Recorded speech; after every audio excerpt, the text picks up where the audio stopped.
Thank you ma'am, bye. मिलते हैं paper के बाद अपने इंग्लिश में।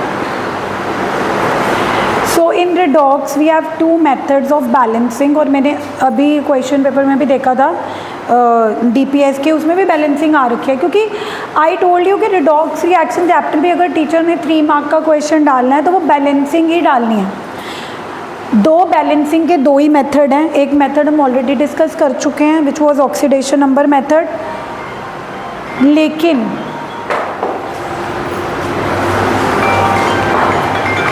जब तक आप प्रैक्टिस नहीं करोगे तो आपको नहीं आएगा। मतलब आप कहोगे कि मैम सेम स्टेप्स होते हैं, फिर भी प्रैक्टिस क्यों करनी है?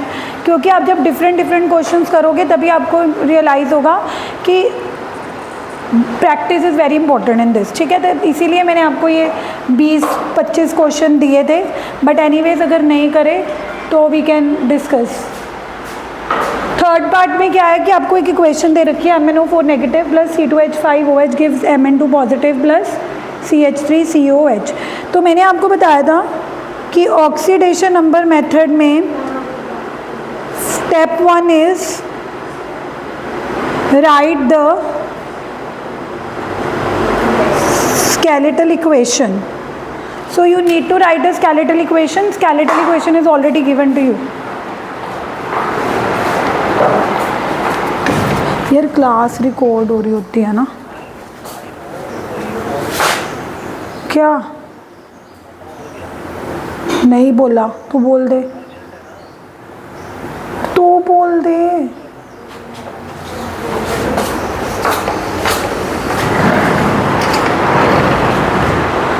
तो आपको स्टेप 1 में स्केलेटल इक्वेशन गिवन, देखो अगर आप कहोगे कि मैम ये तो वही इक्वेशन है जो हमें गिवन है, तो मैंने उस दिन भी बोला था कि स्केलेटल इक्वेशन का मतलब होता है reactant and product in terms of symbols. कई बार हमें स्केलेटल इक्वेशन दी होती है, कई बार हमें ना स्टेटमेंट की फॉर्म में आती है कि पर manganate ions react with ethanol to give Mn2 positive ions. तो अगर आपको स्टेटमेंट की फॉर्म में दे रखी हो तो आपको स्केलेटल इक्वेशन खुद बनानी पड़ती है, बट कई बार आपको स्केलेटल इक्वेशन खुद ही दी होती है। जैसे इसमें आपको खुद ही स्केलेटल इक्वेशंस गिवन है, बट एज अ स्टेप हमने लिखना है कि step 1 is right the skeletal equation. Okay, अब जिस इक्वेशन को आपको बैलेंस करना है, स्टेप 2 इसका है कि you have to find the oxidation number. नाम ही मेथड का ऑक्सीडेशन नंबर मेथड है, जिस मेथड से हम बैलेंसिंग कर रहे हैं। तो इसका स्टेप 2 यही होता है कि हमें इस इक्वेशन में हर एटम का क्या निकालना है, ऑक्सीडेशन नंबर। तो देखो step 2 is indicate the oxidation number on top of each of the atoms involved, please don't talk in the equation. तो हमने क्या किया, इस इक्वेशन को मैं दोबारा लिख रही हूँ, MnO4 negative C2H5OH gives Mn2 positive plus CH3COOH। अब MnO4 नेगेटिव में ऑक्सीजन का ऑक्सीडेशन नंबर तो आपको ऑलरेडी पता है, बिकॉज आई टोल्ड यू कि कुछ एटम्स होते हैं जिनका ऑक्सीडेशन नंबर फिक्स होता है। जैसे हाइड्रोजन का ऑलवेज +1 लेना है, हेलोजन्स का ऑलवेज -1, ऑक्सीजन का ऑलवेज। ठीक है, अब MnO4 में ऑक्सीजन का तो आपको ऑलरेडी पता है, तो आपने इसका ऊपर इंडिकेट कर दिया। बट Mn, जिन एलिमेंट्स का ऑक्सीडेशन नंबर फिक्स नहीं होता, चेंज होता रहता है, उसको हमने X अज्यूम कर लेना है। क्या अज्यूम कर लेना है? तो यहाँ से आप Mn का ऑक्सीडेशन नंबर X अज्यूम कर लिया। MnO4 नेगेटिव में Mn कितने ऑक्सीजन के साथ जुड़ रखा है? 4। एक ऑक्सीजन का कितना होता है? -2 इक्वल टू MnO4 का ओवरऑल चार्ज कितना दे रखा है? माइनस, यानी कि -1। तो यहाँ से जब आप सॉल्व करोगे तो आपके पास X की वैल्यू आ जाएगी +7। तो this is how you calculated the oxidation number of Mn। Oxygen का आपको ऑलरेडी पता था, Mn का आपने X अज्यूम करके कैलकुलेट कर लिया, right. Now coming to C2H5OH। C2H5OH में इस O का +7 है, ऑक्सीजन का हमारा कितना होता है? -2। हाइड्रोजन का कितना है? अगेन कार्बन का हमारा चेंज होता रहता है, तो हम कार्बन का क्या अज्यूम कर लेंगे? X। बट यहाँ पे कार्बन है कितने? तो जब हमने कैलकुलेशन करनी है तो 2x लेना है। क्या लेना है, क्योंकि एक कार्बन का आप x अज्यूम कर रहे हो, 2 कार्बन है तो ऑब्वियसली 2 कार्बन का कितना होगा 2x, प्लस हाइड्रोजन कितने हैं 5 इधर और 1 इधर, यानी कि 6, तो हाइड्रोजन का 6 है तो +1, और ऑक्सीजन 1 है तो -2। तो यहाँ से हमारे पास 2x +4 -4/2 -2, तो कार्बन का ऑक्सीडेशन नंबर -2 आ गया। Mn, अगर कोई एटम आयनिक फॉर्म में है, अगर कोई एटम आयनिक फॉर्म में है तो जो चार्ज उसका दिख रहा है वही उसका ऑक्सीडेशन नंबर होगा। जैसे मान लो यहाँ पे Mn अकेला होता फिर तो हम 0 लेते हैं, अगर कोई एलिमेंट एटॉमिक फॉर्म में होता है फिर तो हम उसका ऑक्सीडेशन नंबर क्या लेते हैं 0, पर यहाँ पर Mn एटॉमिक फॉर्म में नहीं है, आयनिक फॉर्म में है, और आयनिक फॉर्म में उसका हमें कितना चार्ज दिख रहा है +2, तो वही लेना है। तो Mn का आपको कैलकुलेट करने की ज़रूरत नहीं है, +2 एंड CH3COH में कार्बन का अगेन x ले लो, पर 2 कार्बन है तो 2x, हाइड्रोजन 4 है, ऑक्सीजन 2 है, तो 2x +4 -4 x 0 आ गया। ओके, तो स्टेप 2 ये था कि you had to indicate the oxidation number of each and every atom involved, हमने कर दिया। अब स्टेप 3 था ऑक्सीडेशन नंबर मेथड का, कि आपने देखना है कि किस एटम का इंक्रीज हो रहा है और किस एटम का, और फिर तुमने ट्राई करना है कि total increase should be equal to total decrease, वही आपका मेन स्टेप है। क्योंकि जो स्टूडेंट्स मैक्सिमम गलती करते हैं वो टोटल इंक्रीज और टोटल डिक्रीज निकालने में ही करते हैं, और क्योंकि उनका टोटल इंक्रीज और टोटल डिक्रीज रॉन्ग कैलकुलेट होता है तो उनका स्टेप 3 सारा मैसअप हो जाता है, और अगर आपका स्टेप 3 रॉन्ग है तो फिर स्टेप 4 और स्टेप 5 तो ऑब्वियसली गलत हो ही जाएंगे। तो that is why on that day also I told you कि step 3 is very important. So whenever you will be doing question you will be making mistakes in step 3 only maximum times, तो अब step 3 ध्यान से देखना। Step 3 आपका था कि find total increase and total decrease in oxidation number and try to equalize the two। तो मैं एक बार दोबारा से इक्वेशन लिखती हूँ, MnO4 negative plus C2H5OH gives Mn2 positive plus CH3COOH, जिसमें इधर Mn का +7 है और इधर +2 है। तो मैं सिर्फ उन्हीं एटम्स का लिख रही हूँ जिनका चेंज हो रहा है, ऑक्सीजन और हाइड्रोजन का तो चेंज होता ही नहीं है। एक Mn का चेंज हो रहा है तो मैंने सिर्फ Mn का लिख लिया, और कार्बन का भी चेंज हो रहा था, कार्बन का इस साइड कितना था -2 और इधर 0। अब यहाँ पे बच्चे गलती क्या करते हैं, अब अगर मैं आपसे पूछूं किसका डिक्रीज हो रहा है तो बहुत क्लियरली दिख रहा है कि Mn का डिक्रीज हो रहा है, क्योंकि Mn का इधर कितना है और इधर कितना है। अब ये तो बिल्कुल सिंपल है, क्योंकि उधर भी Mn 1 है इधर भी Mn 1 है, तो आपको टोटल डिक्रीज फाइंड आउट करने की ज़रूरत नहीं है। टोटल डिक्रीज फाइंड आउट करने की ज़रूरत तब होती है अगर मान लो यहाँ पे Mn 2 होते या इधर भी Mn 2 होते, फिर आपको टोटल डिक्रीज निकालना पड़ता। मतलब अगर आपका डिक्रीज हो रहा है 7 से 2, यानी कि डिक्रीज कितना हो रहा है बाय 5, तो आपको इंटू 2 करना पड़ता, क्योंकि यहाँ पे हमें फोकस करना होता है total decrease. But sometimes like in this question अगर Mn इधर एक ही है और इधर भी Mn एक ही है तो वही टोटल डिक्रीज है। दैट मीन्स अगर मैं आपसे पूछूं what is the total decrease, तो आप बोलोगे टोटल डिक्रीज इज 5 पर एटम। अब पर एटम डिक्रीज 5 का है तो do we need to multiply it by 2 और 3? नो। वाई? बिकॉज हम एक एटम के लिए निकाल रहे हैं, वही हमारा टोटल क्यों माना जाएगा, क्योंकि जिसका डिक्रीज निकाल रहे हैं वो है ही एक, इधर भी एक है और इधर भी क्या है वो एक। तो जब आप टोटल इंक्रीज टोटल डिक्रीज निकाल रहे होते हो तो अगर तो ऐसे एटम का टोटल इंक्रीज या डिक्रीज निकाल रहे हो जो रिएक्टेंट साइड भी एक है और प्रोडक्ट साइड भी एक है, फिर तो उसी को टोटल डिक्रीज मान लो।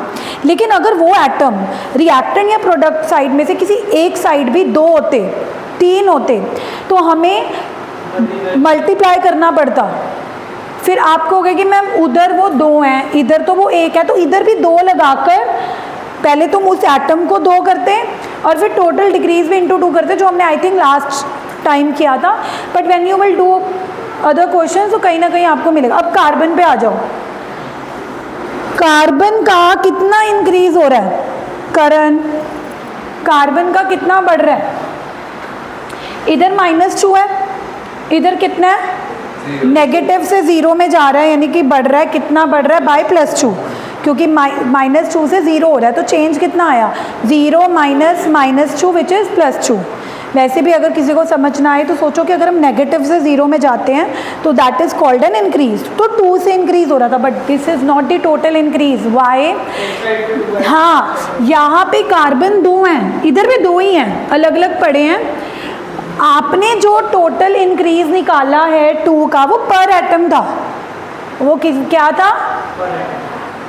पर क्या वो एटम इधर 1 है?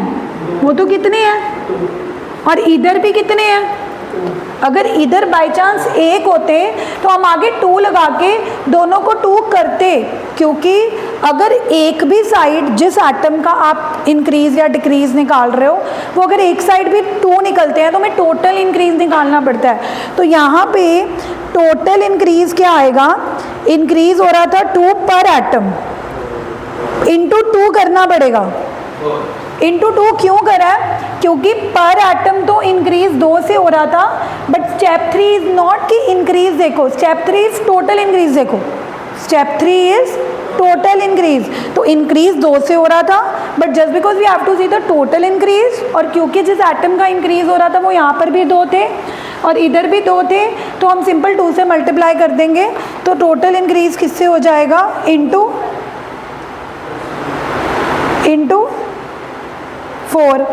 अब अगला स्टेप क्या होता था कि total increase should be equal to total decrease. अब इंक्रीज किससे हो रहा है? डिक्रीज किससे हो रहा है? ना हम 5 को 4 बना सकते हैं, ना हम 4 को, हाँ। अब हम दोनों को इक्वल करने के लिए क्या करेंगे?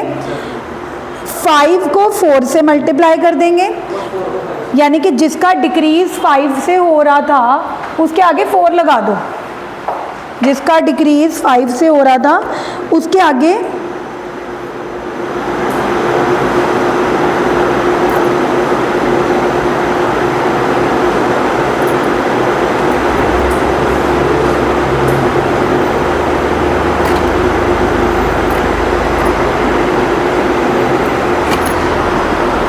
हमने 4 लगा दिया। क्यों 4 लगाया? क्योंकि हमारा पर्पस था 5 × 4 को क्या करना है? इक्वल करना। तो जैसे ही तुमने 5 वाले को 4 से मल्टीप्लाई करा तो अब टोटल डिक्रीज कितना हो गया? इंक्रीज किससे हो रहा है? तो 4 वाले को 5 से मल्टीप्लाई कर दो तो ये भी 20 हो गया। व्हाट वी डिड, हमारा इंक्रीज हो रहा था 4 से, डिक्रीज हो रहा था 5 से। दोनों को इक्वल करने के लिए 5 को 4 नहीं बना सकते, 4 को 5 नहीं बना सकते। अगर तो ऐसा होता ना कि इंक्रीज 2 से हो रहा है, डिक्रीज 4 से हो रहा है, तो 2 × 2 कर देते, दोनों 4 4 हो जाते। बट इस केस में तो पॉसिबल ही नहीं है, 5 4 नहीं बन सकता, 4 तुम इंटरचेंज कर दो, यानी कि जिसका 5 से इंक्रीज हो रहा है उसको 4 से मल्टीप्लाई कर दो, जिसका 4 से इंक्रीज हो रहा है उसको 5 से मल्टीप्लाई कर दो। अब हमारा स्टेप 3 कंप्लीट हो चुका है, because not only we have calculated the oxidation number but we have equated. और ऑक्सीडेशन नंबर इक्वल करने का मतलब है कि ये रिएक्शन चार्ज वाइज बैलेंस है। ऑक्सीडेशन नंबर बेसिकली होता क्या? चार्ज। आप निकाल रहे हो x की वैल्यू, ऑक्सीडेशन नंबर +2 आ रही है, -5 आ रही है। एक्चुअली ऑक्सीडेशन नंबर क्या होता है? किसी भी एटम के ऊपर का चार्ज होता है। अब अगर आपने टोटल इंक्रीज ही टोटल डिक्रीज के इक्वल कर दिया है तो इसका मतलब आपकी रिएक्शन चार्ज वाइज बैलेंस है। अब आपने रिएक्शन को एटम्स वाइज बैलेंस करनी है। अब आपने रिएक्शन को कैसे बैलेंस करना है? तो स्टेप 4 था balance all other atoms other than hydrogen and hydrogen और ऑक्सीजन को छोड़कर बाकी सारे एटम्स बैलेंस कर लो स्टेप 4 में। तो स्टेप 4 लिख रही हूँ मैं। Step 4 is balance all other atoms. Ma'am आप एक काम करो, कॉल करो, जितने बच्चे नहीं आए रीज़न पूछो अगर वो बोल रहे हैं कि एग्ज़ाम की वजह से नहीं आ रहे, टेंटेटिव डेट पूछो कि वो कब से ज्वाइन करने वाले हैं, ठीक है। और उनको बोल दो कि हमें प्लीज़ बोल क्या दो, आप खुद ही पूछ के अपडेट करो list. Balance all other atoms, हाँ नहीं कोई नहीं आया मैसेज। कौन कौन?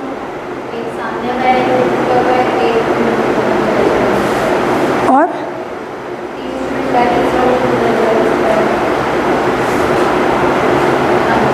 चलो लेट देम कम, आने दो फिर, कुछ मैसेज मत करो एंड आप उनको कॉल करो। Balance all other atoms other than hydrogen and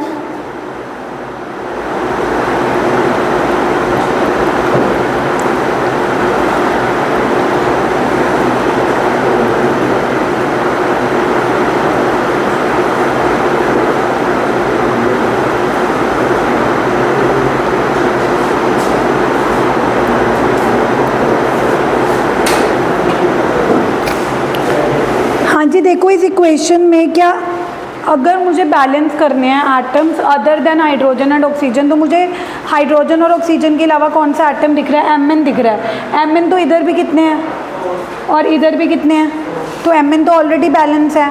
but about carbon, carbon इधर कितने हैं? 5 2 = 10 और इधर कितने हैं? कार्बन 1 और 1 2, 2 5 = 10, यानी कि स्टेप 4 करने की तो ज़रूरत ही नहीं पड़ी, क्योंकि स्टेप 4 जो हमारा था कि बैलेंस ऑल अदर एटम, तो हमारे ऑलरेडी बैलेंस थे।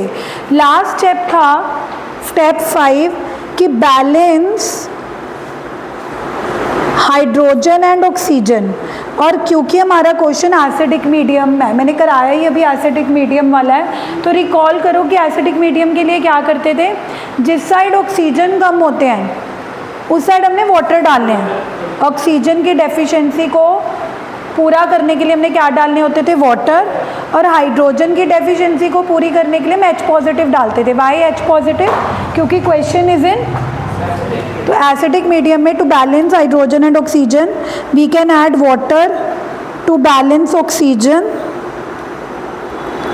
And we can add H positive to balance hydrogen.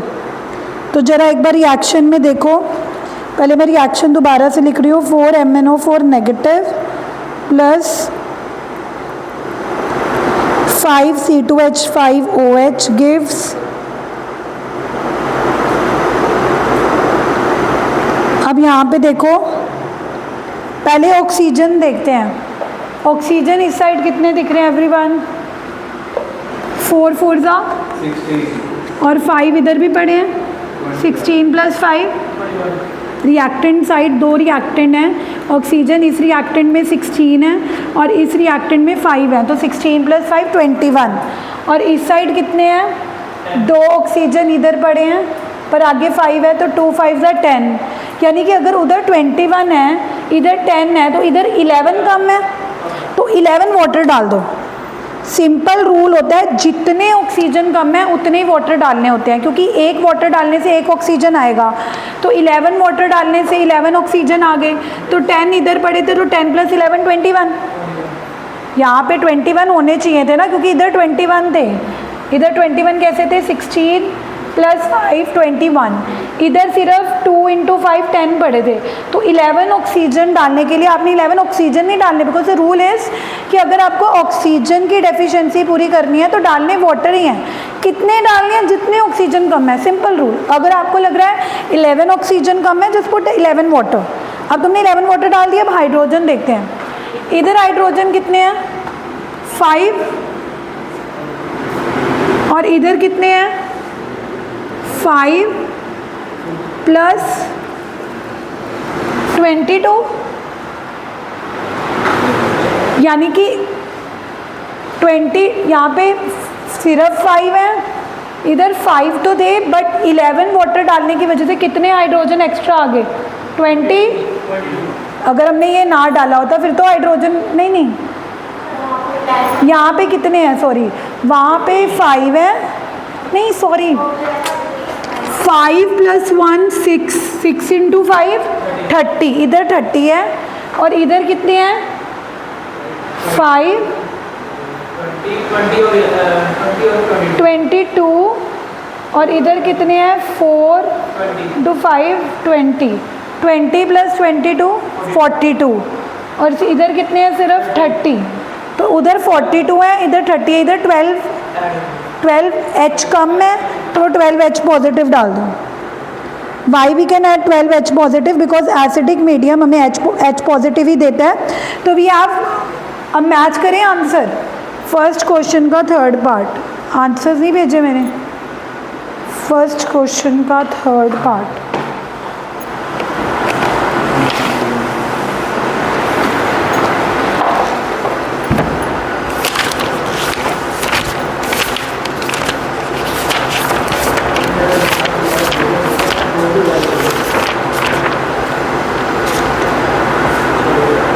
MnO4 negative plus 5 C2H5 12 H positive gives 4 Mn2 positive plus 5 CH3COH plus 11 water।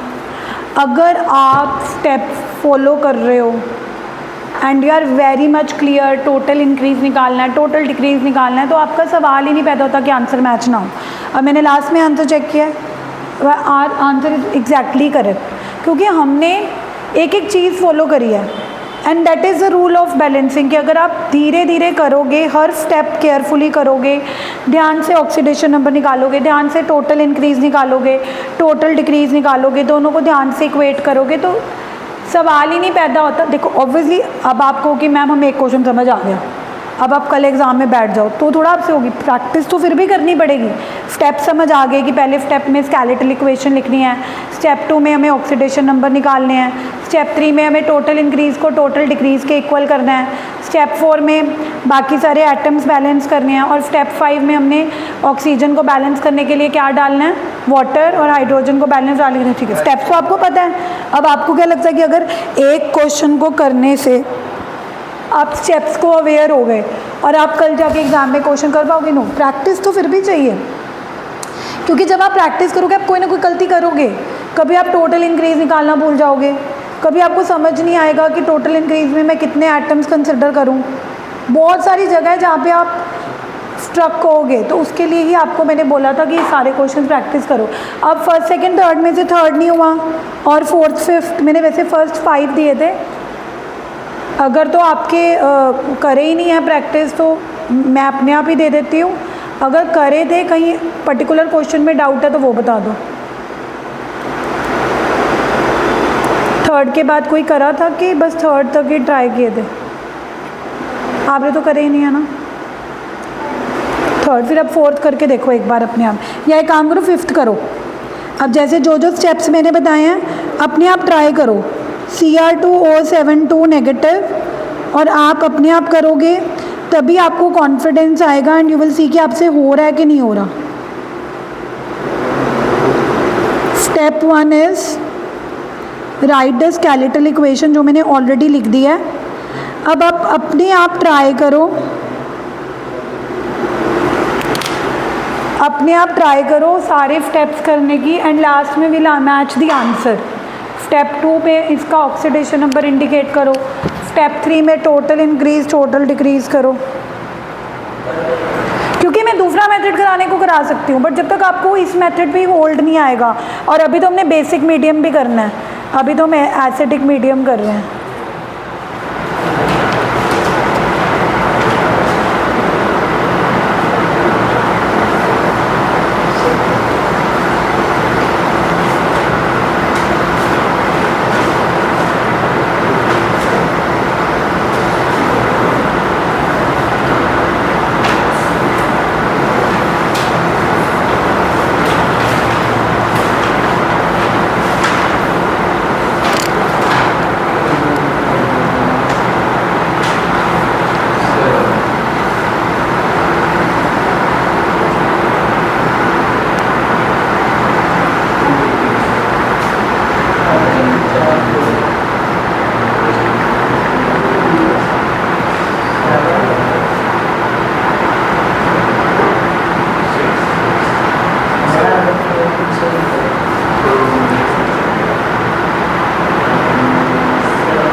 जाएगा इस पे बोर्ड पे?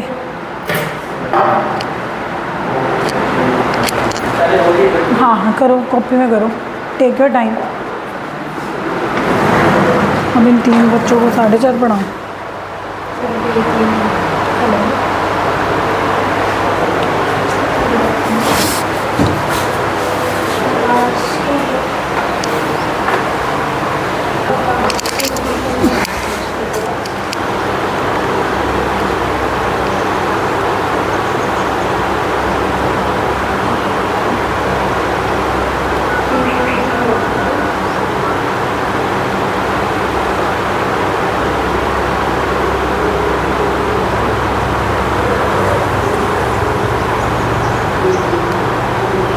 हेलो, हाँ किधर हो? आज तक चले नहीं? अच्छा, रोटी रोटी खा के आएंगे ना? थोड़े घर आए हुए हैं? अच्छा,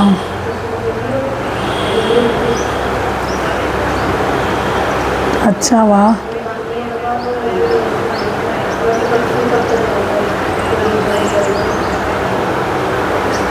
नहीं, दिन बदलते नहीं पता लगता ना, किसी टाइम एक सपना होंदा सी घर होना, बंदा ना भूल जाता है निशा। उस टाइम बंदा अपना पहले वाला टाइम याद करे ना, जेड़ी चीज़ां बंदे नूं इम्पॉसिबल लगदियां हैं, फिर ते कितनी खुशी होंदी है ना। हाँ हाँ हाँ, और कल मैनू बल्ली मासी भी कह रही थी, कहते चलो निशा का घर सोना है।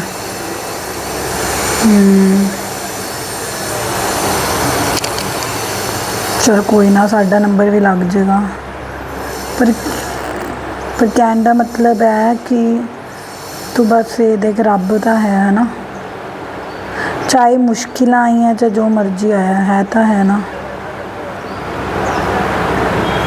पर वैसे तो मैनू ना फ्री होके करी, मैंने तेरे तो कोई गल भी करनी थी। चल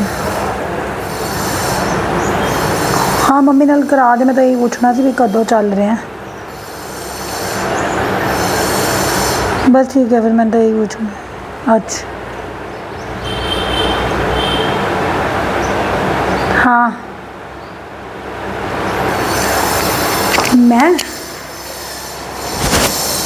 मैं घर ही हाँ। हेलो, समोसे कचौड़ी खा रहे हो? अच्छा, ना ना रहने दो। हेलो, मैंने क्या रहने दो, फिर कभी खा लांगी।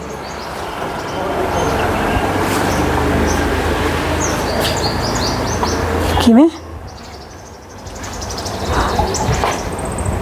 अच्छा, पापा ले मम्मी घर, मम्मा घर?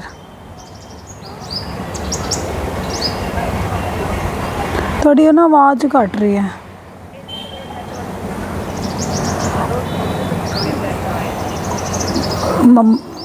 अगर मैं उधर आ गई तो खा लूँगी। हाँ बस मैं स्कूल गई थी ना, क्योंकि म्यूज़िक डे सी। फिर मैंने ना कल विशेष नूं कहा सी भी तू कल्ला ना तू हुआ, मैं ना थक जानी हाँ हैं। फिर मैं सवेरे उठी, मैं चाह बना ली, नाश्ता बना लिया, 7:30 बजे उपर आई। फिर मैंने सोचा कि हुण तो मैं जाती ही नहीं, हुण अज मौका है, अज भी ना जावां। फिर मैं हिम्मत मारी, तैयार होके आ गई। हुण ट्यूशन आई खड़ी हाँ, बच्चे घट आ रहे हैं, पेपर है ना, बच्चों नूं काम दिता हुआ। फिर मैं बाहर आई सी काम दे के, मैं कहा चल पूछा तो सी कदों आओगे।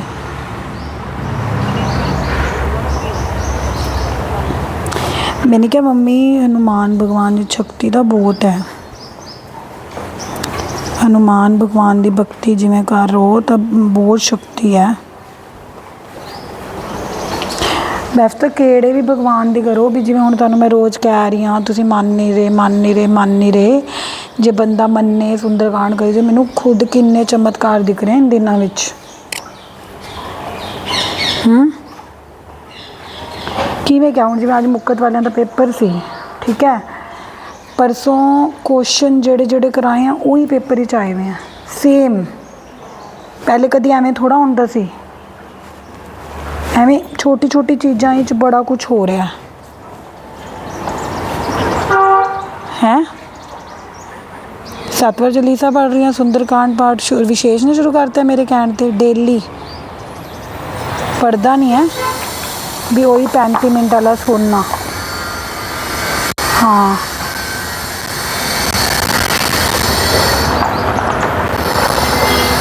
हाँ चलो अजे सारे के सामने गल ना करना मैं अच्छा नहीं लगता, क्योंकि फिर हमें गल ना कम पूरी होंदी नहीं है। हाँ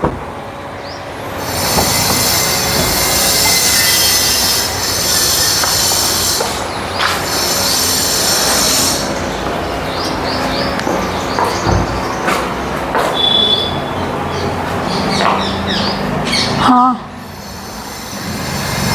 हाँ हाँ ठीक।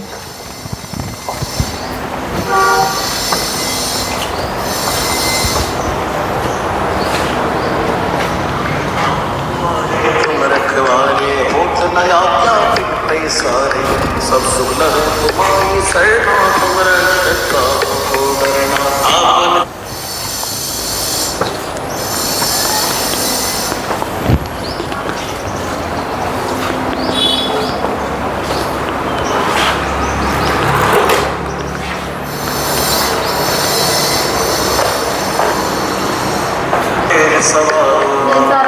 मतलब जिधर हमने अच्छी क्लास और पाठ किए रहते कि हमें लगा कि आज छुट्टी है, तो ये कहते कल से आ जाएंगे। और जैसे का तो हो गया था, इसलिए उसी मौका आपको बताया और ये अभी कर करो आंसर।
कौन सा क्वेश्चन है?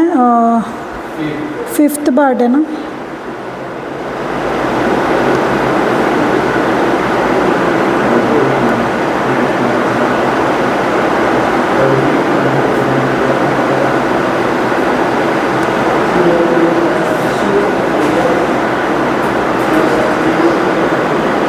तुम्हारा क्या आ रहा है? पार्थ Cr2O72 नेगेटिव 3C2H4O आ रहा है plus 8H positive give. Step 3 पे अड़ गए। तुम्हारा तुम्हारा हुआ मैच? नहीं हुआ मैच। चलो फिर अब हम करते हैं। स्टेप 1 तो लिख ली, राइट स्केलेटल इक्वेशन। स्टेप 2 में ऑक्सीडेशन नंबर निकाला है। मैं अब सारे स्टेप नहीं लिख रही, इसी पे ही सॉल्व कर रही हूँ। क्या क्या है ऑक्सीडेशन नंबर बताओ। क्रोमियम का 6 और इधर कार्बन का -1 और इधर इसका +3 है और इधर वाले कार्बन का 0। तो अब यहाँ पे क्रोमियम का कितना डिक्रीज हो रहा है?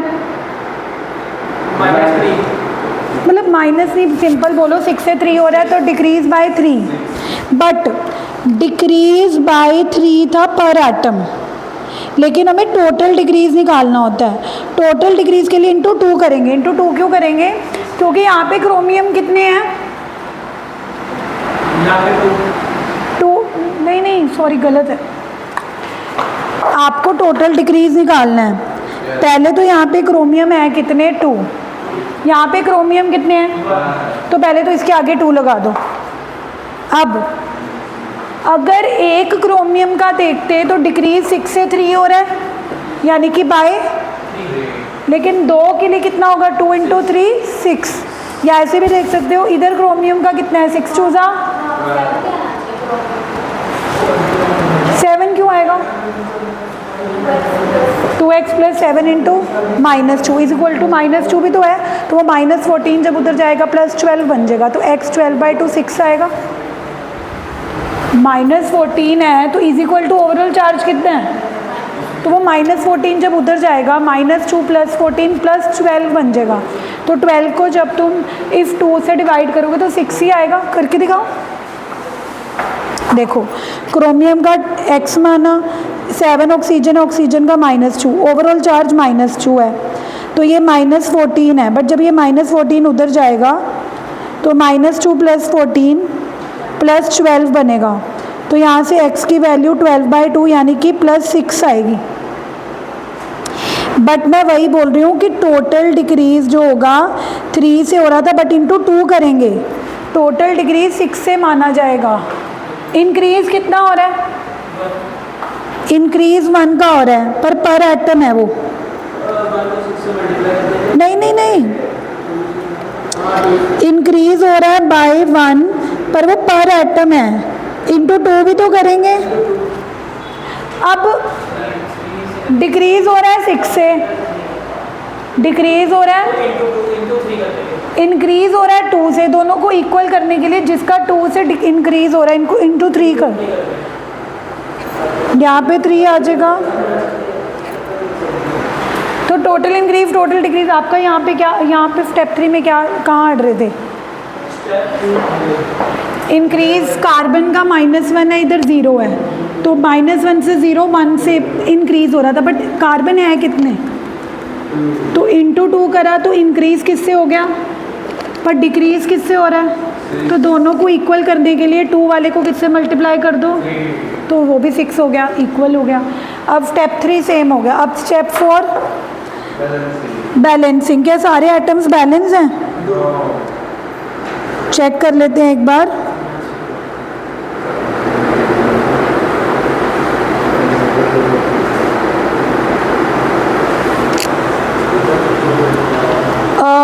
क्रोमियम तो बैलेंस है, कार्बन भी बैलेंस है, अब हाइड्रोजन और ऑक्सीजन को ही करना है, क्योंकि क्रोमियम तो ऑलरेडी बैलेंस है, इधर 2 है, इधर भी क्रोमियम 2 है, और कार्बन इधर कितने हैं 6, और इधर भी कितने हैं, हाइड्रोजन और ऑक्सीजन को बैलेंस करने के पहले इधर ऑक्सीजन देखो कितने हैं 7, और 3 इधर भी है, यानी कि रिएक्टेंट साइड ऑक्सीजन कितने हैं 10, 7 + 3, और इधर ऑक्सीजन कितने हैं 6, तो यानी कि 4 कम है, तो 4 वाटर डाल दो। इस साइड 4 वाटर क्यों डाले, बिकॉज लेफ्ट हैंड साइड पे टोटल ऑक्सीजन 7 और 3 10 थे, बट इधर ऑक्सीजन सिर्फ कितने थे 6, 4 कम करने के लिए 4 वाटर डाल दिए। अब H इधर कितने हैं 12, इधर भी कितने थे 12, पर हमने 4H2 डाले तो 8H एक्स्ट्रा हो गए, यानी कि इधर टोटल 20 हैं, इधर कितने हैं 12, तो इधर कितने H कम है 8। अब आंसर मैच करो, 5th 8H पॉजिटिव हमारा भी क्या है, Cr2O72 नेगेटिव 1 है, Cr2O72 नेगेटिव 1 है, C2H4 O के आगे क्या है, हमारा भी क्या है 2Cr3 पॉजिटिव प्लस, बिल्कुल सेम आया ना, क्यों आया, क्योंकि हमने स्टेप वही कह रही हूँ कि जब तक ये जो मैंने होमवर्क दिया है जब तक एक एक क्वेश्चन नहीं करोगे, आप बताऊंगी नहीं, जो मेरे पास दिए थे ना मैंने, हाँ ये है, जो टॉपर बच्चे थे ना लास्ट ईयर के, उन्होंने सिंगल क्वेश्चन करके देखा था, तब जाके बात बनती है। अगर तुमको 2-4 कर लिए, 2-4 के आंसर मैच हो तो गए मैम आ गया, no, every question will make you learn something new, कि अच्छा ऐसे करना था, अच्छा इसमें 2 से मल्टीप्लाई करना है, अच्छा इसमें टोटल इंक्रीज ऐसे निकालना है, अच्छा इसमें टोटल डिक्रीज ऐसे निकालना है। जब तक एक एक, अब देखो मैं आपको बेसिक मीडियम भी नहीं करवा रही, अभी सिर्फ एसिडिक मीडियम ही करवा रही हूँ, कि जब तक तुम एसिडिक मीडियम में चाहे बेसिक मीडियम और एसिडिक मीडियम में लास्ट स्टेप में ही फ़र्क आता है। फ़र्क ये आता है कि एसिडिक मीडियम में हम लास्ट स्टेप में क्या करते हैं, ऑक्सीजन बैलेंस करने के लिए वाटर डाल रहे हैं और हाइड्रोजन बैलेंस करने के लिए H पॉजिटिव डाल रहे हैं। बेसिक मीडियम मुश्किल है। बेसिक मीडियम क्यों मुश्किल है? क्योंकि बेसिक मीडियम H पॉजिटिव तो देता नहीं है, बेसिक मीडियम तो क्या देता है? OH negative. बेसिक मीडियम में क्या करना होता है और लास्ट स्टेप में आके डिफरेंस आता है। अगर तुम्हें यही क्वेश्चन आ जाए सेम कि ऑक्सीडेशन नंबर मेथड है बट एसिडिक मीडियम की जगह क्या लिखा आ जाए? Basic medium. अभी वैसे ये सारे क्वेश्चन तो एसिडिक मीडियम वाले हैं, लेकिन अभी मैंने जो लास्ट वाली पिक्चर भेजी है जिसमें आंसर्स हैं, अभी जो भेजी है उसमें सेकंड क्वेश्चन बेसिक मीडियम वाला है। तो अगर आपको यही क्वेश्चन बेसिक मीडियम में आ जाता है तो आपने पहले 4 स्टेप तो बिल्कुल सेम करने हैं। वही स्टेप 1 में स्केलेटल इक्वेशन लिखनी है, स्टेप 2 में ऑक्सीडेशन नंबर फाइंड आउट करने हैं, स्टेप 3 में टोटल इंक्रीज टोटल डिक्रीज करना है, स्टेप 4 में बाकी सारे एटम्स बैलेंस कर देने हैं। स्टेप 5 में क्या डिफरेंस आएगा? जिस साइड ऑक्सीजन कम है उस साइड तो आपने वाटर ही डालना है। एसिडिक मीडियम में भी हम यही कर रहे थे कि जिस साइड ऑक्सीजन कम होते थे, जितने ऑक्सीजन कम होते थे उतने वाटर डाल देते थे, उतने क्या डाल देते थे? बेसिक मीडियम में भी ये रूल भी सेम है कि जिस साइड ऑक्सीजन कम है उतने ही वाटर डाल दो। बट जिस साइड H कम होंगे, ध्यान से सुनना, जिस साइड H कम होंगे, एसिडिक मीडियम तो आसान था कि आपको लग रहा है कि रिएक्टेंट साइड 8 हाइड्रोजन कम है, 8 H पॉजिटिव डाल दो। अब ध्यान से सुनना, बेसिक मीडियम में क्या करना होता? अगर आपको लग रहा है कि रिएक्टेंट साइड 8 हाइड्रोजन की कमी है, अगर आपको लग रहा है कि रिएक्टेंट साइड 8 हाइड्रोजन की कमी है तो उसके लिए भी आपने वाटर ही डालने हैं। ध्यान से सुनना, अगर आपको लग रहा है ना कि रिएक्टेंट साइड 8 हाइड्रोजन की कमी है तो 8 वाटर डाल दो। बट एक वाटर तो कितने H देता है? अगर 8 हाइड्रोजन की कमी है और आपने 8 वाटर डाल दिए तो 8 वाटर ने तो एक वाटर ने तो कितने H दे दिए? 2। यानी कि हाइड्रोजन 8 की कमी थी, तुमने तो 16 हाइड्रोजन डाल दिए। तो क्या करना है? ध्यान से सुनो, हाफ नहीं करना। जिस साइड हाइड्रोजन की कमी है, जितने हाइड्रोजन की कमी है, कुछ दिमाग मत लगाओ, 8 हाइड्रोजन की कमी है, 8 ही वाटर डालो। बट क्या करो, ऑपोजिट साइड उतने OH नेगेटिव डाल दो। फॉर एग्जाम्पल, अगर आपको लग रहा है कि रिएक्टेंट साइड 8 हाइड्रोजन कम है तो आप 8 हाइड्रोजन तो डाल नहीं सकते क्योंकि एसिडिक मीडियम थोड़ा है कि H पॉजिटिव डाल दो। आपने हाइड्रोजन की कमी को पूरा करने के लिए 8 H2O डालने हैं। बट क्या करना है, ऑपोजिट साइड 8 OH नेगेटिव भी डाल देना है, वो अपने आप कॉम्पनसेट हो जाएंगे। अपने आप तुम्हारा जो तुमने हाइड्रोजन एक्स्ट्रा डाल दिए हैं या ऑक्सीजन एक्स्ट्रा डाल दिए हैं वो अपने आप कॉम्पनसेट हो जाएंगे। थोड़ी सी मुश्किल आएगी स्टार्टिंग में, जब 1-2 बार बेसिक मीडियम भी करोगे। अब तुम कहते हैं क्या करो, तुम्हारा होमवर्क क्या है कि ये वाली जो मैंने पिक्चर भेजी है, बेसिक मीडियम के पहले 5 कर लेना, बेसिक मीडियम के कितने ट्राई कर लेना?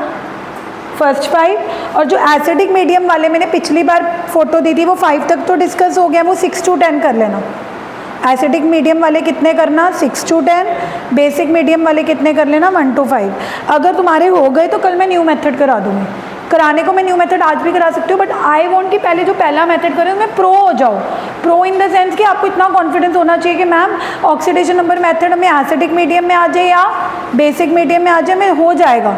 क्योंकि कल को ये ना हो कि तुम्हें चॉइस आ जाए, ना तुम्हें ऑक्सीडेशन नंबर मेथड अच्छा से आता हो, ना तुम्हें हाफ इक्वेशन मेथड अच्छे से आता हो। तुम एटलीस्ट एक मेथड तो ऐसा होना चाहिए कि अगर हमें चॉइस आए तो वो वाला मेथड पे पूरा कॉन्फिडेंस होना चाहिए। ठीक है, तो वी विल मीट यू।